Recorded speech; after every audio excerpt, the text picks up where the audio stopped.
In the book Living Temple, there is presented the alpha of deadly heresies. The Omega will follow, and will be received by those who are not willing to heed the warning God has given. I am instructed to speak plainly. Meet it, is the word spoken to me. Meet it firmly, and without delay.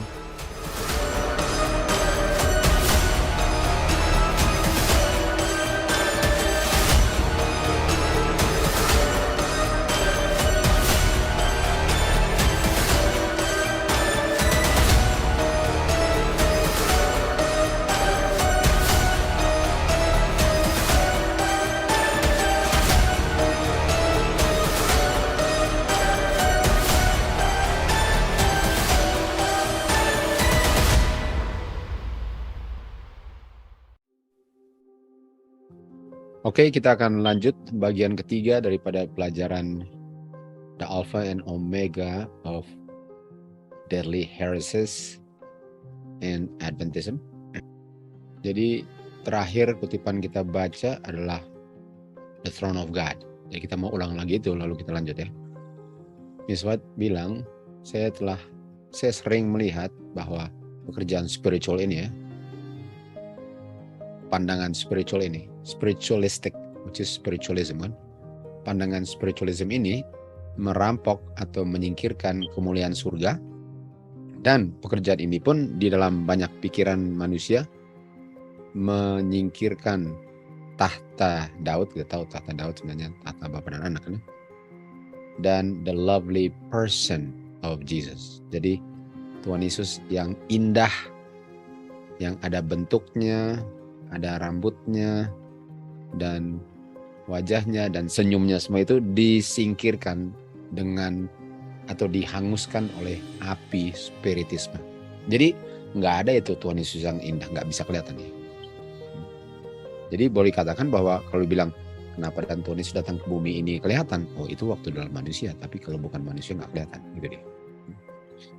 Di Wahyu 22 ayat 1, Yohanes melihat ada sungai yang murni, yang adalah air kehidupan, jernih seperti kristal, keluar dari tahta Bapa dan Anak. Nah kalau keluar, ini sama dengan Tuhan Yesus jawab kan, di Matius 4:4, manusia bukan hidup dari roti saja, tetapi dari setiap firman yang keluar dari mulut Bapa, itu mulut Anak. Jadi yang keluar ini air yang melambangkan roh, yang adalah firman, yang mana Tuhan Yesus bilang manusia hidupnya dari itu. Lebih daripada roti jasmani, walaupun kelaparan kan. Jadi ada tahta, kita lihat di sini ada tahta Bapa dan ada tahta Anak. John 7:38-39 katakan, keluar dari belly, dia punya perut, air kehidupan, air kehidupan atau air sungai kehidupan. Jadi keluar dari Tuhan Yesus air. Lalu Tuhan Yesus bilang di ayat 9, dia bicara, atau dia punya, Yohanes tulis kan, dia bicara tentang dia punya roh. Jadi kalau air kehidupan itu melambangkan roh, dan keluarnya dari mulut Bapa dan mulut Anak. Jadi kita bisa lihat kalau spiritual view ini tentang pantheism yang juga kita lihat di Trinitas, bahwa God itu nggak ada personality-nya, nggak ada bentuknya, nggak ada formnya, cuma seperti angin. Untuk apa ada tahta? Untuk apa ada tahta? Dan Yohanes melihat ada tahta. Jadi disingkirkan semuanya. Dan di tahta itu ada siapa? Ada Bapa dan Anak. Kalau tahtanya disingkirkan, siapa disingkirkan? Yang duduk di tahta itu pun disingkirkan. Jadi kita bisa lihat bahwa setan punya ajaran ini bisa terungkaplah cemburunya terhadap Bapa dan Anak. Bukan main cemburunya, sehingga doktrinnya semua meniadakan Bapa dan Anak, yang mana dia cemburunya terhadap mereka berdua disingkirkan. Sama dengan kalau orang cemburu, dia nggak mau ngomongin tentang orang yang dicemburu itu. Karena apalagi orang itu mengingatkan dia betapa cemburunya dia. Jadi dia nggak mau ngomongin. Dia buat sehingga nggak ada dalam semesta alam oknum di mana dia cemburu sama dengan setan. Semuanya pengungkapan marah, sakit hati, cemburu, padahal nggak ada alasan semua. Di Daniel 7 ayat 9, dilihat tahta, cast down itu di set up ya. Dan yang duduk siapa? Bapa, Ancient of Days. Jadi dia lihat ada Bapa duduk di tahta.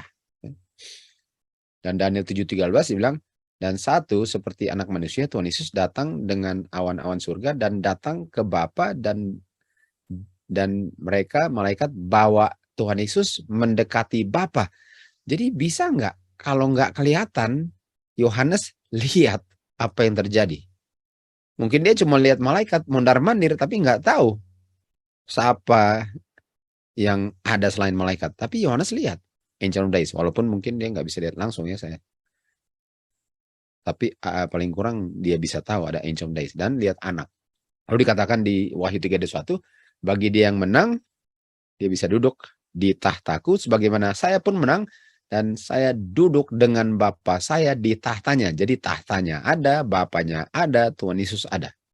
Kita lihat kutipan berikut Roh Nubuat, saya melihat tahta dan di tahta itu duduk Bapa dan anak.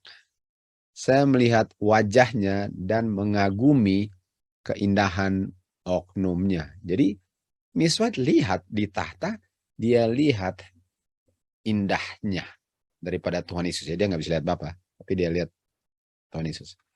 Bapa punya person atau oknum Bapanya dia nggak bisa lihat. Oknum Bapanya ya. Jadi bisa lihat ya. Artinya kalau dia nggak bisa lihat Bapa punya person, artinya person bisa kelihatan. Kalau Bapa punya person nggak kelihatan, artinya person itu bisa kelihatan.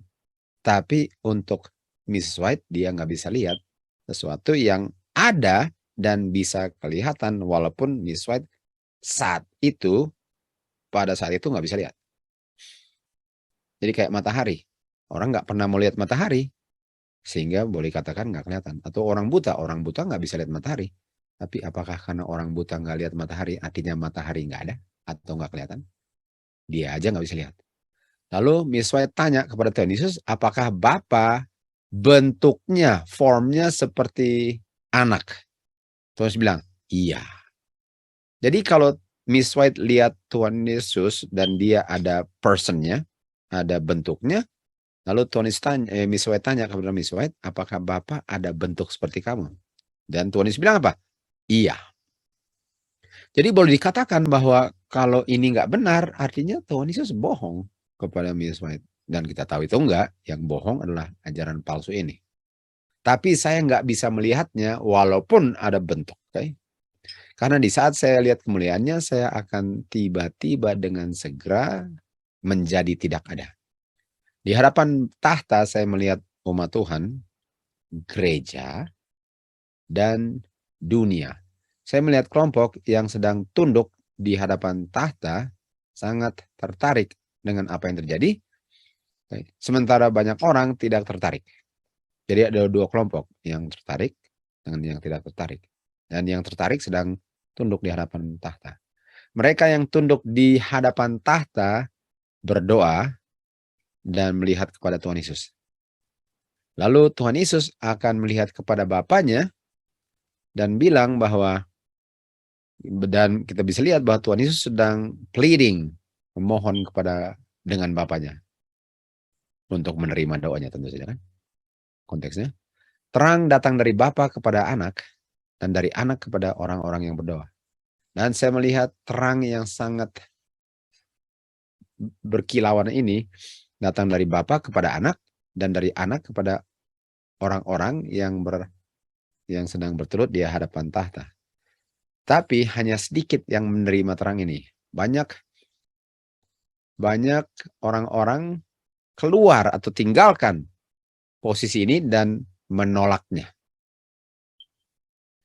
Ada yang lain yang tidak peduli dengan terang ini dan terang ini menyinari jauh dari mereka sehingga mereka jauh dari terang ini. Tapi ada yang menghargainya dan mereka datang untuk sujud bersama-sama kelompok yang sedang berdoa.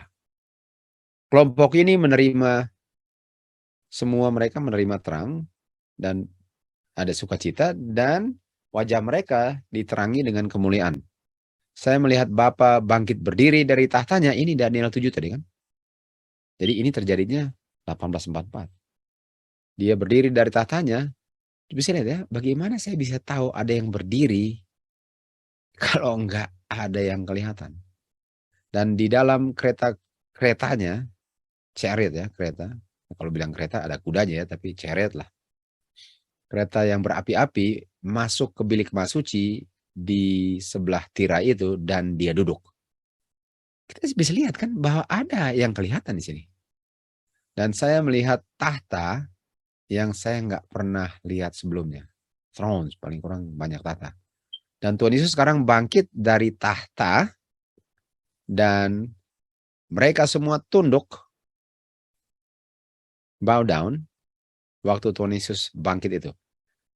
Tapi saya tidak melihat terang itu menyinari orang yang tidak peduli.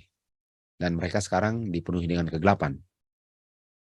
Mereka bangkit bersama Tuhan Yesus dan memandang Tuhan Yesus yang meninggalkan tahtanya. Dan sekarang dia pindah lokasi. Dia mengangkat tangan kanannya dan kita mendengar, tunggu di sini. Aku sekarang pergi ke Bapa untuk menerima kerajaan. Jagalah jubahmu agar tidak bercacat. Dengan segera setelah pernikahan saya akan kembali dan menerima kamu. Dan saya melihat kereta berawan ya, dengan roda-roda api dan malaikat di sekitarnya di mana Tuhan Yesus berada. Dia masuk ke dalam kereta dan diangkat ke bilik kemah suci di mana Bapa sedang duduk. Kita bisa lihat kan bahwa ada dua oknum ini. Bapa dan anak dan malaikat. Bapa, anak, dan ini dilihat. Dan itu kita lihat di Daniel juga kan. Di Daniel juga. Dan saya melihat Tuhan Yesus, dia berdiri di hadapan Bapa. Sebagai imam besar, di jubahnya ada bel dengan pomegranate. Dan Tuhan Yesus menunjukkan kepada saya, Miss White, perbedaan antara orang yang beriman dengan orang yang pakai perasaan. Saya melihat mereka yang bangkit dengan Tuhan Yesus, kan? Dengan iman, mereka melihat dia masuk ke bilik kemah suci. Sama dengan di Matius 25 ayat 10 ini, yang bijaksana hadir lalu iman ke bilik kemah suci kan, mereka melihat. Dan berdoa, Bapakku berikan rohmu. Lihat ini ya. Bapakku, oknum Bapa berikan rohmu.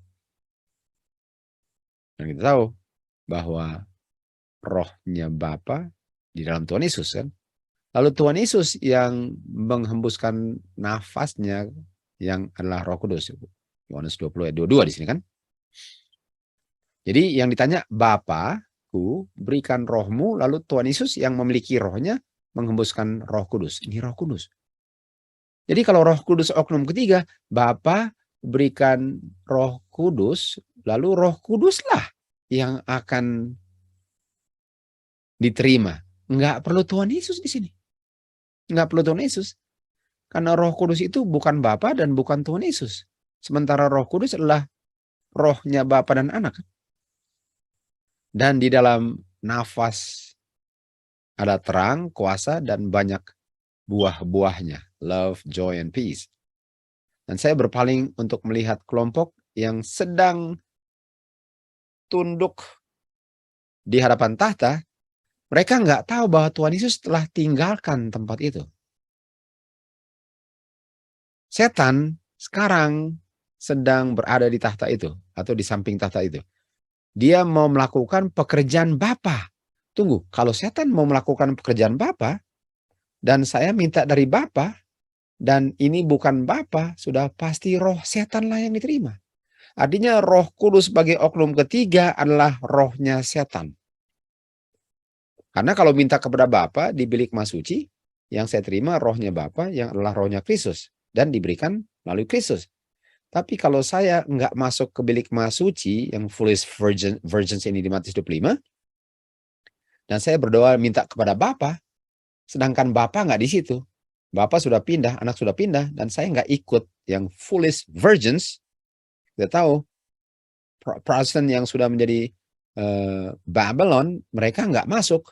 Makanya ajarannya Trinitas, karena mereka nggak masuk bilik maha suci. Dan mereka minta kepada Bapa, tapi Bapa nggak ada di situ. Dan sekarang diambil alih oleh setan.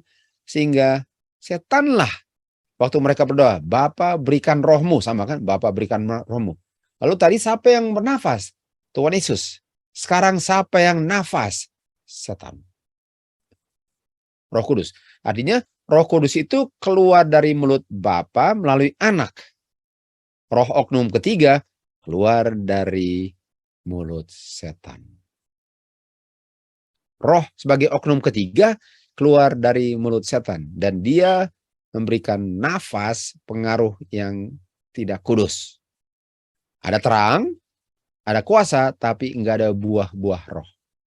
Tujuan setan ialah untuk tetap orang tertipu. Sampai akhir zaman di Omega masih tertipu.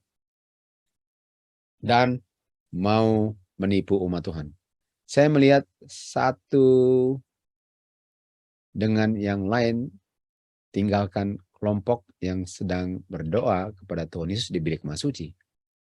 Dan mereka bergabung di hadapan tahta dan menerima roh setan.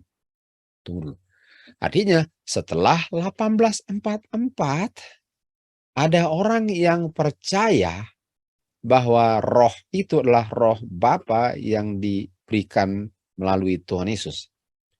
Lalu setelah 1844 orang-orang yang awalnya percaya itu sekarang mereka rubah pengertian mereka bahwa Roh Kudus itu adalah roh oknum ketiga dan terimalah roh setan mereka.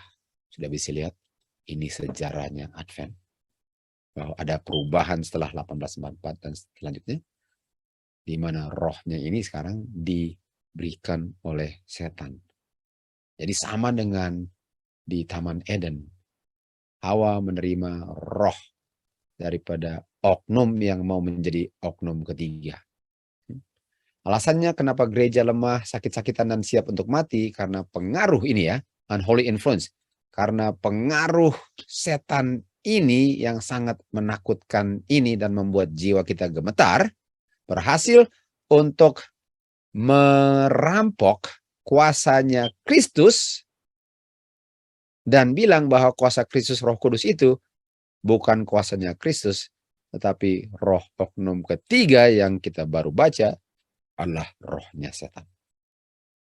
Itu sebabnya gereja tambah lama tambah hancur rohaninya. Dibilang Jehovah God ada di dalam Ka'bahnya. Nah, kita tahu ya, ada dalam Ka'bahnya. Kita tahu Ka'bahnya apa? Manusia kan? Artinya roh Jehovah God ada di dalam gerejanya. Jehovah God punya tahta di surga. Di surga. Sementara rohnya ada dalam manusia. Dan kalau tahta Bapa di surga, bukankah Bapa duduk di tahtanya? Sementara rohnya di dalam tubuh manusia. Betul? Jadi kita bisa lihat bahwa nggak bisa Miss White mengadopsi Trinitas. Nggak bisa. Karena kalau roh nubuat, kalau Miss White mengadopsi Trinitas dengan pengetahuan bertambah-tambah, dia sekarang sudah terima Trinitas dengan dia punya bahasa. Orang yang nggak ngerti seperti Kellogg ini punya pengertian yang salah tentang personality ini dengan essence lah yang merubah. Sementara Miss White, masa Miss White punya pengertian ini roh setan, sekarang dia percaya oh ini roh Tuhan. Nggak bisa, nggak bisa. Sakarya 6 ayat 13. Di tahta itu ada duduk siapa? Bapa dan anak. The temple of the Lord ya. The temple of the Lord, temple kita tahu ada tempelnya di surga. Dan tahtanya. Dan di tahta di surga ada mereka berdua, sementara rohnya di tahta di dalam Ka'bah manusia. Tuh. Jadi nggak ada oknum ketiga, ini sudah lengkap mereka berdua. Wahyu 7:15. Oke. Mereka yang berdiri di tahta Bapa menyembah dia siang dan malam di dalam Ka'bahnya. Nah, kalau di dalam Ka'bahnya di Wahyu 7 kan bicara tentang 144.000. Artinya kita tahu waktu semua 144.000 umat Tuhan diselamatkan, kita akan masuk ke dalam tempelnya kan. Dan di dalam tempelnya ada tahtanya. Dan hanya 144.000 yang masuk dalam tempelnya yang adalah semuanya yang selamat dan sembah Bapa di tahtanya. Ada. Untuk apa masuk tempel kalau oknumnya nggak ada? Masa manusia masuk surga dan manusia ada, lalu oknum penciptanya nggak ada? Bukankah dibilang mari kita ciptakan mereka sesuai dengan image dan kita punya likeness, lalu oknumnya ada kelihatannya, lalu mereka sembah oknum yang nggak kelihatan. Jadi kita punya God mana ya nggak kelihatan? Oh, kita bikin aja. Itu udah unknown God. Dia punya tata dalam tempelnya. Betul? Enggak, sama sekali tidak. Wahyu 16:17, malaikat ketujuh menuangkan dia punya vial ke udara dan ada suara keluar dari tempel surga dari tahta. Sudah selesai. Jadi ada sesuatu, ada tahta, ada tempel di surga, kitalah tempelnya. Jadi kalau kita tempel yang kelihatan, tempel di surga harus ada juga oknumnya juga kan? Harus ada juga. Jadi ke surga itu bukan, makanya ada yang ajarkan ke surga itu cuma melayang-melayang di awan-awan, main kecapi, seperti bayi-bayi main kecapi. Itu siapa tertarik untuk ngapung di awan selama-lamanya main kecapi? Nggak masuk akal. Lalu dikatakan, mereka yang keluar dari masa kepicikan Yakub yang telah mencuci bersih jubah mereka dan membuat putih di dalam darah domba. Oleh sebab itu mereka di hadapan tahta Bapa menyembah Dia siang dan malam di dalam Ka'bahnya. Lalu di sini ya, Dia yang duduk di tahta akan berdiam melalui rohnya, kita tahu, di antara mereka. Dia akan diam di antara mereka. Jadi apakah Bapa punya oknum di dalam 144.000? Enggak. Kalau kita sembah Dia, bagaimana Dia bisa dalam saya? Saya sembah Dia, lalu rohnya di dalam 144.000. Wahyu 14 ayat 4. Mereka adalah buah sulung daripada God dengan Lamb. Lalu buah sulung itu apa? Hasil roh. Mereka adalah buah-buah rohnya Bapa dan Anak. Dan sekarang mereka tanpa cacat hasil buah roh Bapa dan Anak di hadapan tahta Bapa yang ada, yang kelihatan. Dan mereka adalah orang-orang yang kelihatan hasil kerja roh mereka yang tidak kelihatan. Nah, mari kita lihat sini. Ini buku Living Temple halaman 28 dan 29-nya. Di sini dikatakan, God Himself is actually and truly present. Jadi Bapa, waktu dibilang Bapa akan berdiam di antara mereka, Living Temple bilang, benar-benar Bapa yang di situ. Ini bukan dia punya wakil, Bapa sendiri. Enggak dibilang Bapa sendiri melalui rohnya. Lihat kata present ya. Presence melalui roh. Sementara dia bilang Bapa sendiri hadir. Bukan melalui rohnya. Bukan melalui rohnya. Kenapa bisa bilang itu? Karena Roh Kudus adalah God. Karena Roh Kudus God, untuk apa mau melalui rohnya kalau Bapa itu roh Kudus? Mudah-mudahan kalian mengerti. Lalu dibilang ini, pembuat pohon di dalam pohon, pembuat bunga di dalam bunga. Jadi through invisible presence. Jadi dia hadir walaupun nggak kelihatan di dalam pohon, pencipta pohonnya di dalam pohon, pencipta bunganya di dalam bunga, dia hadir walaupun nggak kelihatan.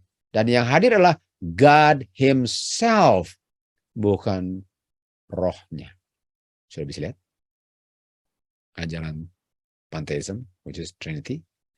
Lalu di letter dari Daniel ke Willie White bilang kan, dia bilang bahwa dia percaya God the Father, God the Son, God the Holy Ghost, Trinitas, dan Roh dan Bapa itu ialah, jadi kalau mau bilang Bapa, Anak, dan Roh Kudus itu sebenarnya cuma nama label ya. Artinya God pertama, God yang itu, dan God yang ini. Tapi God itu dan yang itu dan ini satu, walaupun itu, ini, dan itu dan ini, tapi itu satu. Jadi kalau ini adalah God Holy Ghost, itu sama dengan itu dan itu. Kalau God Holy Ghost ini adalah God itu dan itu. Adalah God ini. Dan yang hadir adalah ini yang adalah itu dan itu. Kan?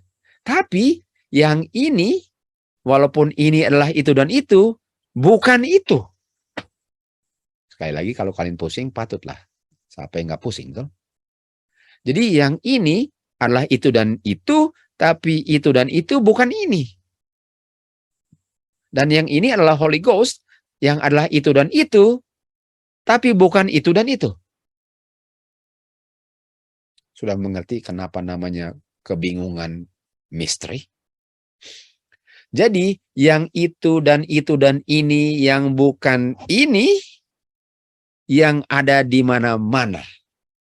Jadi yang ada di mana-mana siapa? Semua, tapi yang ketiga. Loh, katanya semua. Iya, semua. Karena semuanya ini, tapi ini bukan itu. Jadi kita ambil ini bukan itu di mana-mana. Tapi kalau ini bukan itu di mana-mana, artinya bukan Bapa dan Anak di mana-mana, tapi Bapa dan Anak di mana-mana dalam bentuk roh yang nggak kelihatan. Tapi ini bukan mereka punya, karena dia bilang ini bukan Bapa, artinya ini bukan Bapa, artinya bukan Bapa punya. Bukan anak punya. Ini bukan, ini terpisah. Jadi yang berdiam di dalam mana-mana adalah God. Semuanya. Dan God itu adalah Roh Kudus. Terus terang, saya dengan jelaskan ini tambah bingung. Kan? Itu yang mengisi segala-galanya. Dan semua yang hidup adalah itu. Terus terang lebih baik kita maju supaya saya jangan bingung di tempat. Okay? Seorang petani menggali, melebur tanahnya dan menanam bibitnya. Tapi dia nggak bisa membuat bibitnya bertumbuh. Dia harus bergantung kepada Bapa di surga untuk melakukan apa yang kuasa manusia tidak bisa lakukan. Tuhan meletakkan rohnya, bukan God. Lihat ini, bukan God kan? Dia menempatkan rohnya dalam benih. Tapi ajaran ini bilang, no, itu God dalam benih. Artinya kalau kamu makan benih, kamu makan God. Sedangkan dia bilang, dia meletakkan, dia punya spirit. Dia punya artinya itu dia punya, artinya itu dia tanpa personnya. Sementara tadi dikatakan bahwa dia meletakkan sesuatu yang bukan Father atau Son. Sementara ini adalah Son dan Bapa punya. Ke dalam benihnya dan membuat dia bisa keluar dari tanah dan menghasilkan buah semuanya. Okay? Di setiap firman, di setiap perintah, di dalam setiap janji firman Bapa adalah kuasa. Di setiap janji adalah kuasa. Artinya semua janji itu God. Kalau spiritisme, waktu Tuhan berjanji, janjinya itu God, bukan kuasanya God. Dan janji itu adalah kehidupan Bapa, bukan Bapa. Jadi waktu Tuhan bilang datang, itu kata datang kuasanya Kristus, bukan Kristus. Karena kalau kata datang adalah Kristus, untuk apa datang lagi kalau kata itu sudah masuk dalam saya? Sementara saya harus menuju oknumnya karena kuasanya yang menghantarkan saya jalan di atas air. Tapi kalau kata itu adalah dia, saya nggak perlu ke situ lagi karena yang di situ, di sini waktu saya dengar kata datang. Dia yang melalui iman menerima firman-Nya sedang menerima kehidupan dan karakter God, bukan God. Karena Bapa di surga. Di dalam benih ada rohnya Bapa, bukan Bapa roh, tapi roh Bapa. Di dalam benih ada the Spirit of God, bukan God the Spirit. Dalam kontroversi yang bangkit di antara ajaran buku ini, atau dalam ajaran buku ini, mereka yang simpatisan untuk menyebarluaskan buku ini, yang mana di dalamnya dibilang the very sentiments, artinya opini Mrs. White waktu dia bilang itu adalah opini kita. Jadi kita hanya menggunakan Mrs. White punya opinion untuk mengartikan apa yang dia bilang dalam bukunya, mereka bilang. Mrs. White punya hati hancur karena dia tahu mereka punya opinion itu salah, bukan itu yang Miss White maksudkan, yang mereka artikan. Waktu saya tinggalkan negara bagian Maine, saya mau ke Vermont dengan Massachusetts untuk memberi saksi menentang mereka punya opinion sentiments ini. Living Temple, di dalamnya ada alfa daripada teori ini dan omega akan menyusul. Okay. Pernyataan yang dibuat di Living Temple mengenai hal ini tidak benar. Itu menggunakan firman Tuhan yang disalah artikan. Walaupun pakai firman Tuhan, tapi salah pengertiannya. Menggunakan kutipan Miss White, padahal kutipan yang mereka gunakan pengertiannya salah.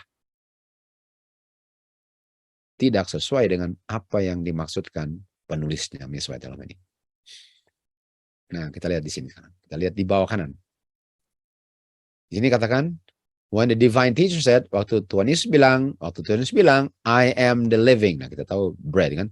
Waktu Tuhan Yesus bilang, I am the living, sayalah titik-titik kehidupan. Kita lihat halaman berikutnya ya. Di 88.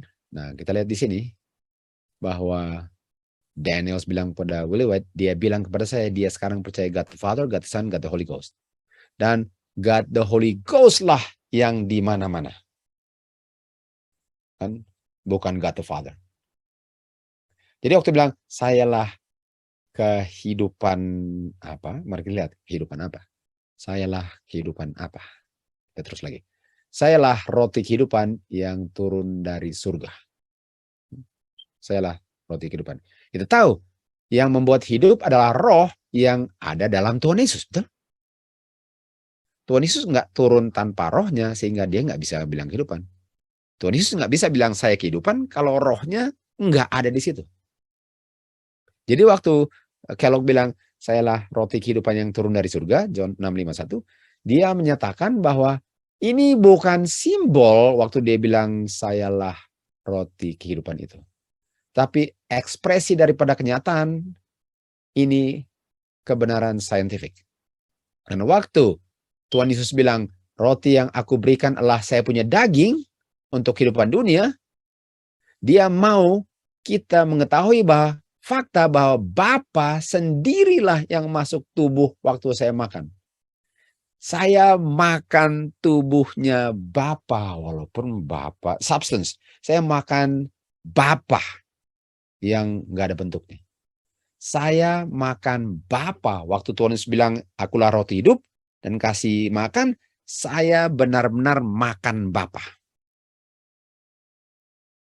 Dia nggak bilang, saya makan roti yang melambangkan Bapa, dan roti ini melambangkan kuasa Bapa, sementara tubuhnya di surga. Enggak. Dia bilang, saya makan Bapa.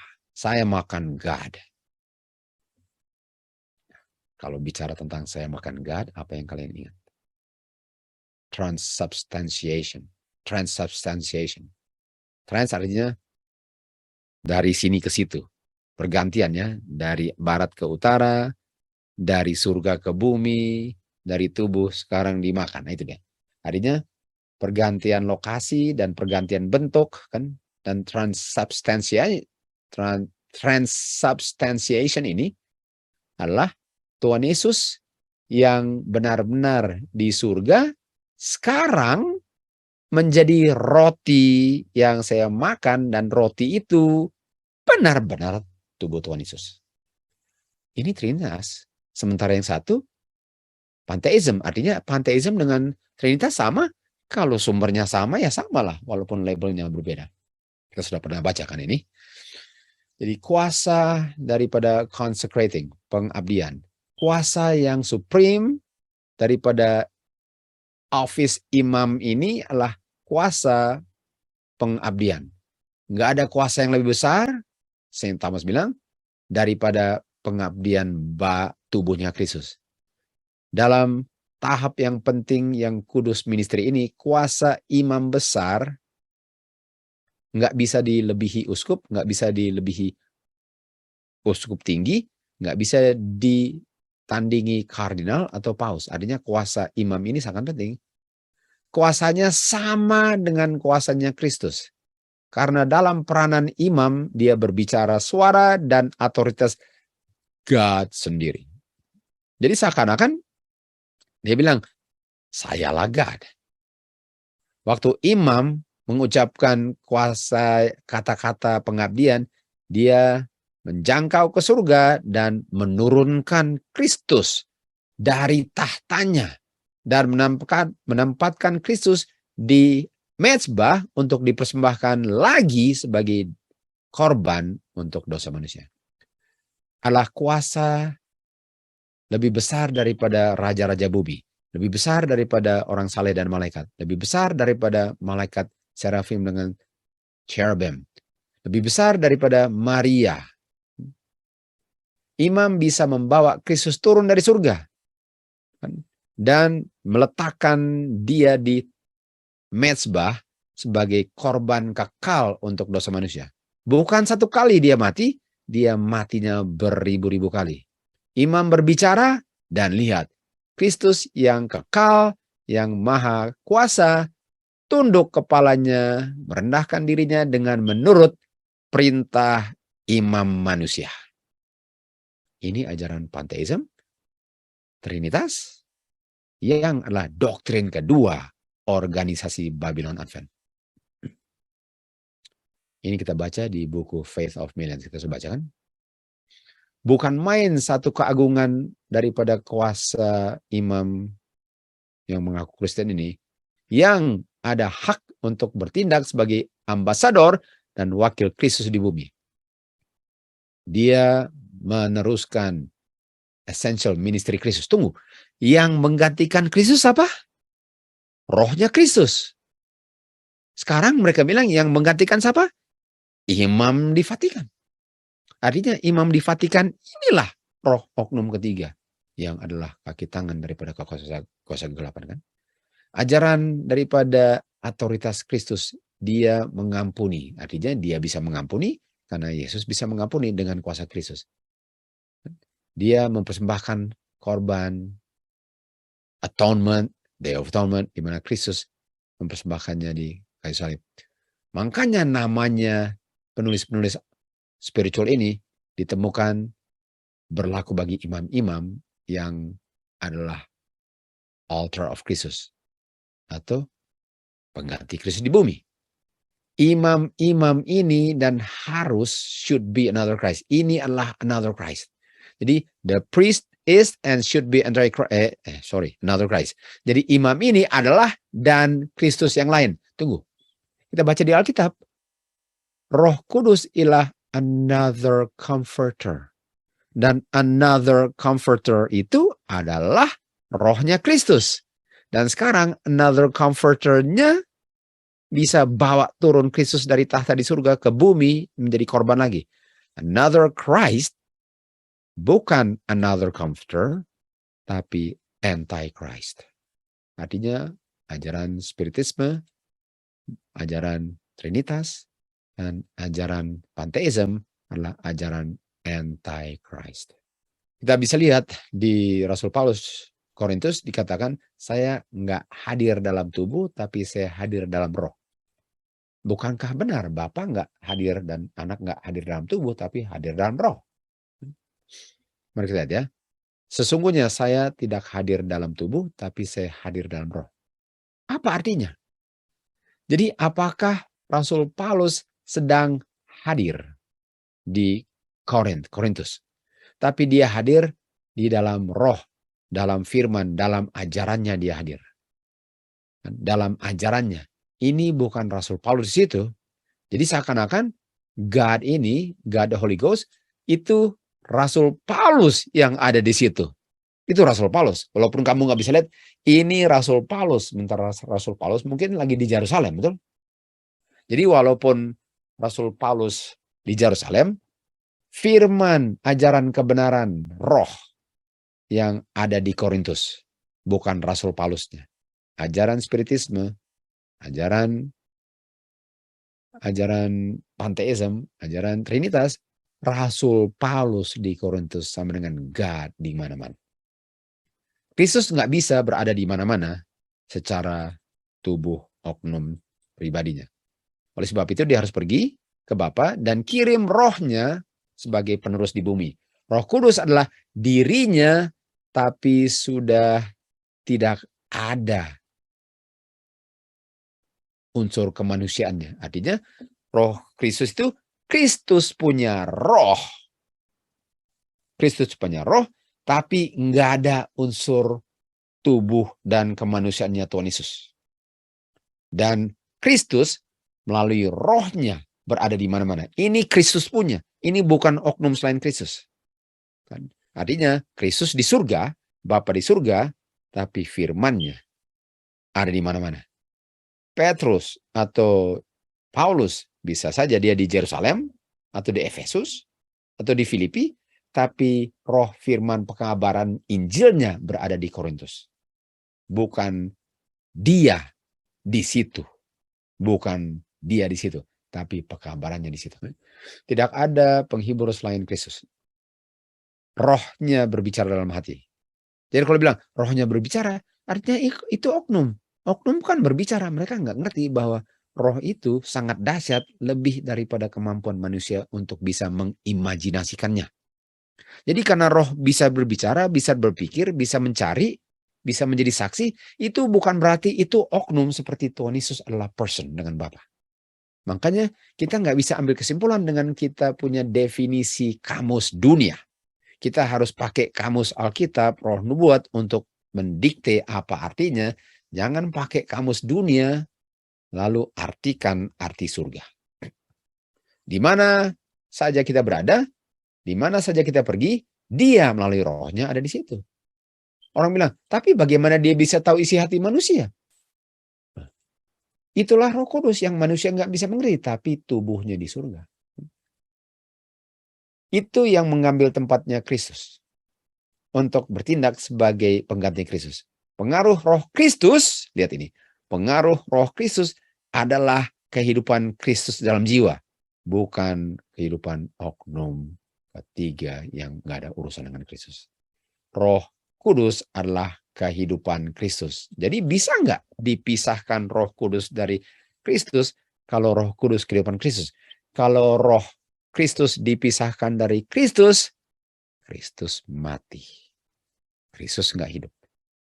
Kalau saya bisa pisahkan roh itu dari Kristus, saya punya juru selamat, bukan juru selamat yang hidup.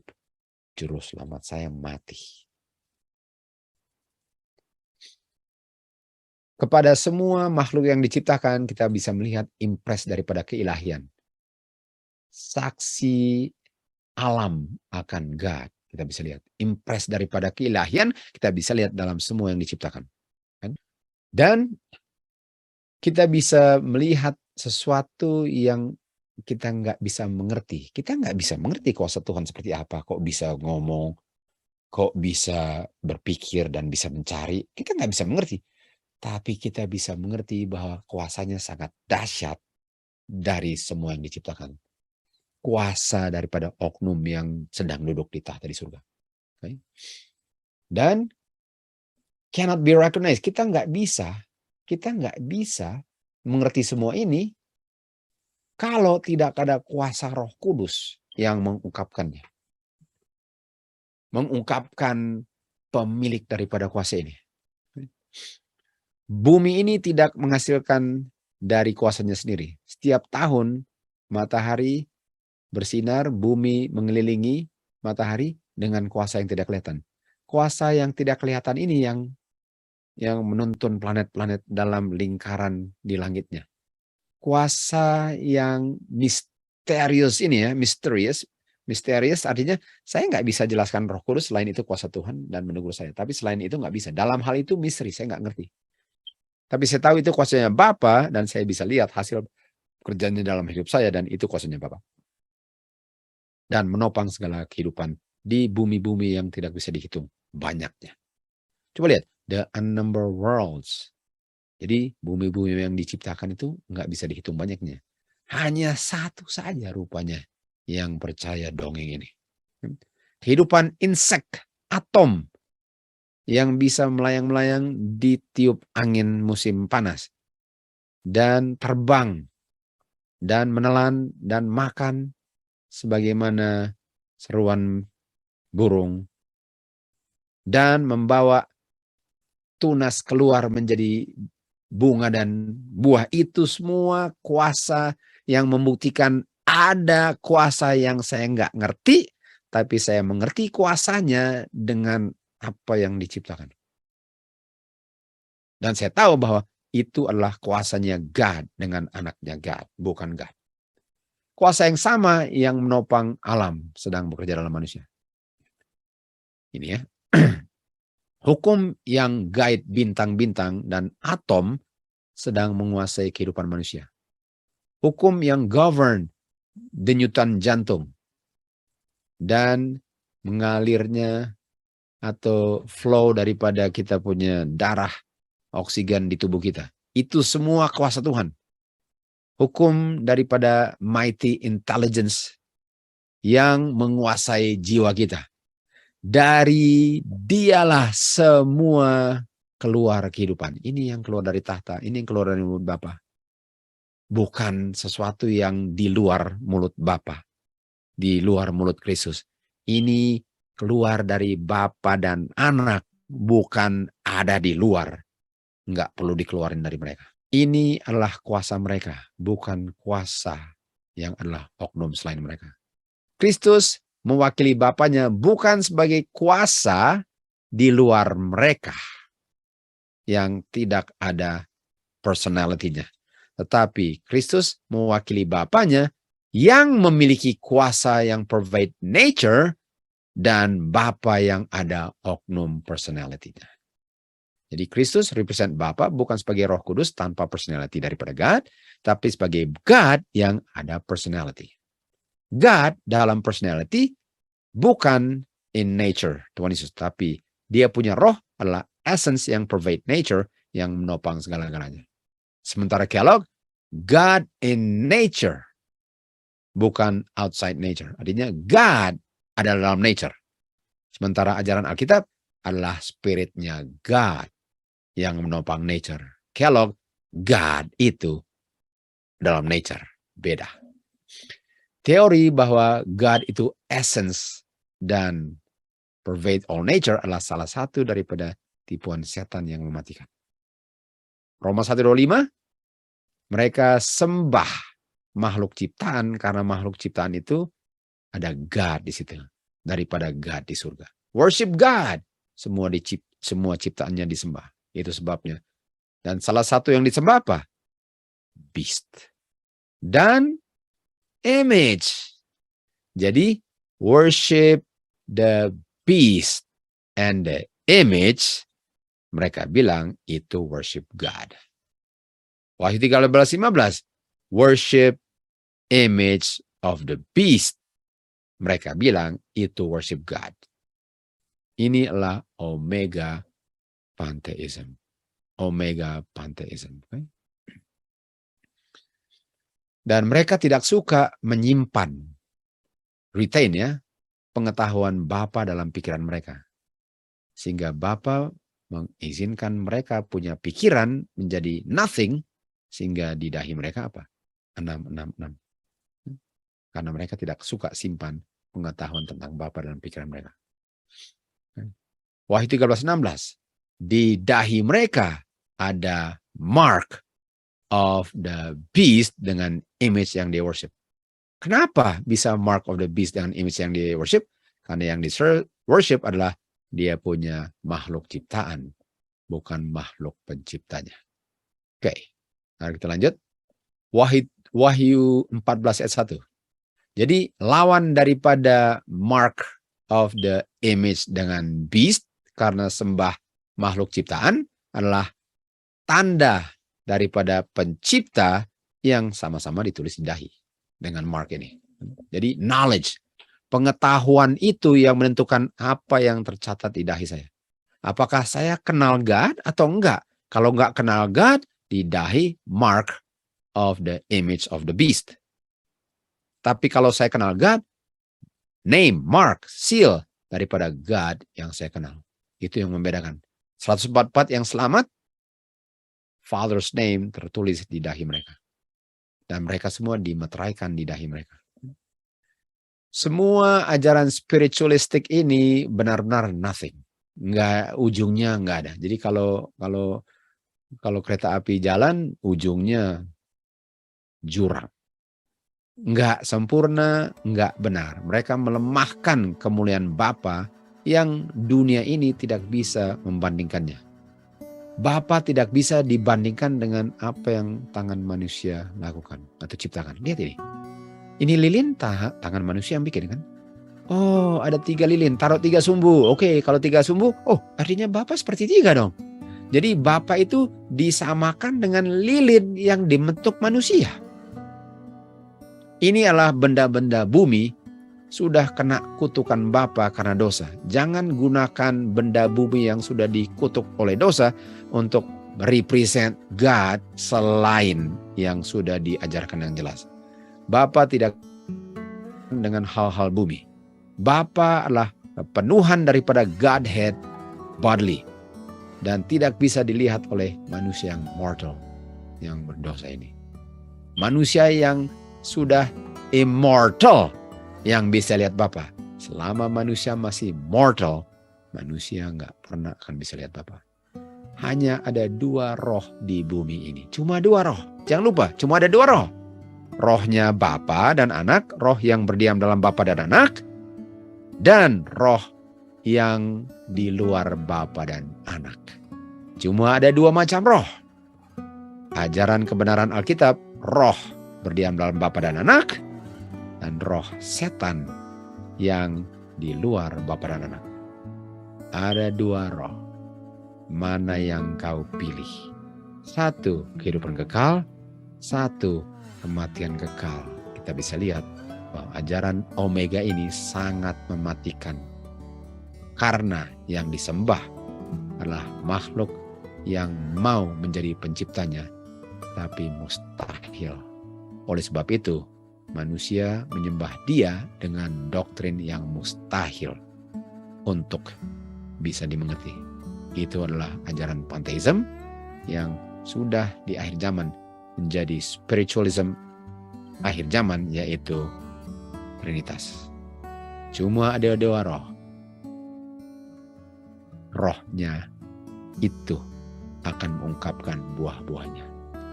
Inilah bagian ketiga pelajaran kita. Kita akan ketemu lagi di bagian keempat selanjutnya.